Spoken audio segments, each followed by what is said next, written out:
दोस्तों, बहुत जल्द बांग्लादेश में इंटरिम गवर्नमेंट कोलैप्स हो सकती है। मोहम्मद यूनुस रिज़ाइन कर सकता है। यूनुस के अनुसार वो काम नहीं कर पा रहा है। पॉलिटिकल पार्टीज़ जो रिफॉर्म्स वो लाना चाहता है उसके लिए अग्री नहीं कर रही हैं, तो ऐसे में वो रिज़ाइन करने की धमकी दे रहा है। पिछले साल अगस्त में बांग्लादेश में अपराइजिंग हुई थी। बहुत ही वायलेंट प्रोटेस्ट हुए थे। इसके बाद देश में तख्ता पलट हो गया था। शेख हसीना को देश छोड़कर भागना पड़ा था और इंडिया में शरण लेनी पड़ी थी। इसके बाद बांग्लादेश में इंटरिम गवर्नमेंट आई जिसके चीफ एडवाइज़र यूनुस बने। इस बात को 9 महीने हो चुके हैं और अब तक कोई सिग्निफिकेंट रिफॉर्म्स यूनुस ला नहीं पाए हैं। यूनुस ने तमाम वादे किए थे कि मैं मेजर रिफॉर्म्स लाऊंगा, बहुत सारे सेक्टर्स को रिफॉर्म कर दूंगा, क्योंकि यूनुस ये चाहता था कि रिफॉर्म्स के बाद इलेक्शंस हों। यूनुस के मुताबिक वो इस तरीके के रिफॉर्म्स करेगा जिसके बाद आप फेयर इलेक्शंस कंडक्ट करवा पाएंगे देश में। यदि वो रिफॉर्म्स नहीं लाता है तो देश में जो भी चुनाव होंगे वो फेयर नहीं होंगे अकॉर्डिंग टू यूनुस। रिफॉर्म्स के नाम पर अब तक यूनुस ने क्या किया है? सिस्टमैटिकली बांग्लादेश के father of the nation Bangabandhu Sheikh Mujibur Rahman की लेगेसी को मिटाने का प्रयास किया है। हिस्ट्री की टेक्स्ट बुक्स में चेंजेस किए हैं, नोट्स में से मुजीबुर रहमान की पिक्चर्स हटाई हैं और एंटी टेररिज्म लॉ के अंदर शेख हसीना की पार्टी आवामी लीग को बैन किया है। आवामी लीग का रजिस्ट्रेशन सस्पेंड हो चुका है। इसका मतलब वो अगले चुनाव में पार्टिसिपेट ही नहीं कर पाएगी। ये सब इंटरिम गवर्नमेंट के एग्जीक्यूटिव ऑर्डर से हुआ है। भूलिएगा मत, ये ट्रांजिशनल एडमिनिस्ट्रेशन है। ये लोगों के द्वारा चुनी गई सरकार नहीं है मोहम्मद यूनुस की। इसका कोई कॉन्स्टिट्यूशनल बेसिस नहीं है। लोगों की मैंडेट नहीं है इसके पास। और ये केयर टेकर गवर्नमेंट देश की one of the oldest and largest national political party Awami league को चुनाव से बैन कर रही है। आवामी लीग को क्राइम्स अगेंस्ट ह्यूमैनिटी के लिए प्रोसिक्यूट किया जाएगा। मतलब जिस पार्टी ने बांग्लादेश के जन्म में महत्वपूर्ण भूमिका निभाई उसे एक केयर टेकर रेजीम जिसके पास कोई डेमोक्रेटिक मैंडेट नहीं है वो प्रोसिक्यूट कर रही है। नेशनल सिक्योरिटी का जस्टिफिकेशन देकर बांग्लादेश में खुलेआम डेमोक्रेटिक बैकस्लाइडिंग हो रही है। आवामी लीग को बैन करके एक तरह से बीएनपी के लिए ग्राउंड तैयार कर दिया है। एक तरह से अगले इलेक्शन के रिजल्ट्स फिक्स कर दिए गए हैं। और ऐसे ही सिमिलर पाकिस्तान के अंदर हुआ था इमरान खान की पार्टी पीटीआई के साथ। Imran Khan dominant political contender था चुनाव जीतने का, उसे पावर से हटा दिया गया। इस तरीके का पॉलिटिकल एक्सक्लूजन और रिवेंज पॉलिटिक्स बिल्कुल पाकिस्तान की तरह अब बांग्लादेश में भी देखी जा रही है। डिसेंट को कर्ब किया जा रहा है। आपने लोगों से फ्री एंड फेयर इलेक्शंस के जरिए अपने रिप्रेजेंटेटिव्स को चुनने का हक छीन लिया। वोटर्स को जेन्युइन चॉइस तो देनी चाहिए ना। यूनुस को मैंडेट दिया गया था डेमोक्रेटिक ऑर्डर को रिस्टोर करने का, बट वो काम कर रहे हैं आवामी लीग को एलिमिनेट करने का। लोगों ने नोबेल लॉरिएट मोहम्मद यूनुस के ऊपर भरोसा जताया था कि वो एक फेयर और ट्रांसपेरेंट प्रोसेस फॉलो करेंगे, बट 9 महीने में कोई खास प्रोग्रेस दिखाई नहीं दी है।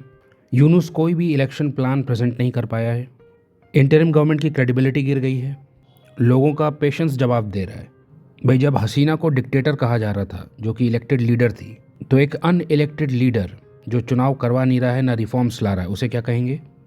इवन बांग्लादेश की मिलिट्री के द्वारा यूनुस के ऊपर जल्द से जल्द चुनाव करवाने का प्रेशर बनाया जा रहा है।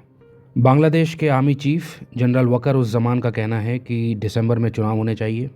पॉलिटिकल सिचुएशन बांग्लादेश में जो है उसको लेकर वकर उस जमान काफ़ी डिससेटिस्फाइड हैं। तो अब यूनुस के ऊपर पॉलिटिकल पार्टी से भी प्रेशर आ रहा है और बांग्लादेश की मिलिट्री की तरफ से भी प्रेशर आ रहा है। आवामी लीग के बैन होने से सबसे ज़्यादा फ़ायदा अगर किसी पार्टी को होगा तो वो है बांग्लादेश नेशनलिस्ट पार्टी बीएनपी, जिसकी लीडर हैं former prime minister Khaleda Zia. Khaleda Zia का भी कहना है कि दिसंबर तक चुनाव हो जाने चाहिए, जल्द से जल्द फ्री एंड फेयर इलेक्शंस करवाने चाहिए।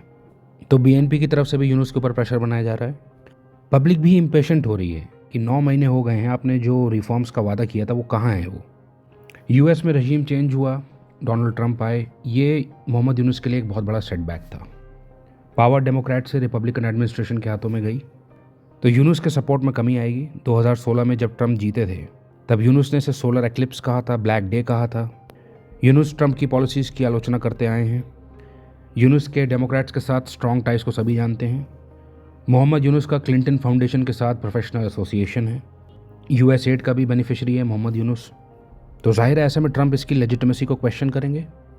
यूएस एड कैंसिल हो चुकी है। दूसरा, भारत यूएस के लिए भी एक इम्पॉर्टेंट पार्टनर है। भारत बार बार ये इशू रेज कर रहा है कि यूनुस एक्सट्रीमिस्ट एलिमेंट्स के साथ अलाइन कर रहा है।